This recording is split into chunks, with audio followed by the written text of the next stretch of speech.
รที่เป็น LGBTQ แล้วเกิดความสงสัยว่าสามารถซื้อประกันชีวิตให้กันได้ไหม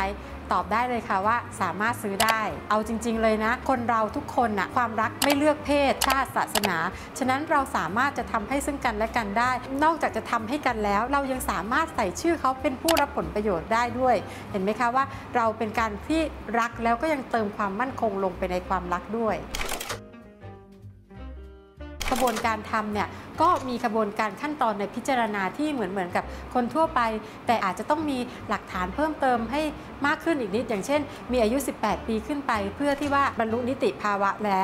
ล้วก็มีหลักฐานในการที่อยู่ร่วมกันบางคนอาจจะจดทะเบียนกันหรือบางคนอาจจะไม่ได้จดทะเบียนแต่ถ้ามีหลักฐานที่ว่าอาจจะเป็นรูปถ่ายที่เราอยู่ร่วมกันหรือมีคนที่สามารถชี้แจงว่าเรามีการใช้ชีวิตร่วมกันทำธุรกิจร่วมกันเราเนี่ยสามารถนำไปเป็นหลักฐานประกอบในการพิจารณาได้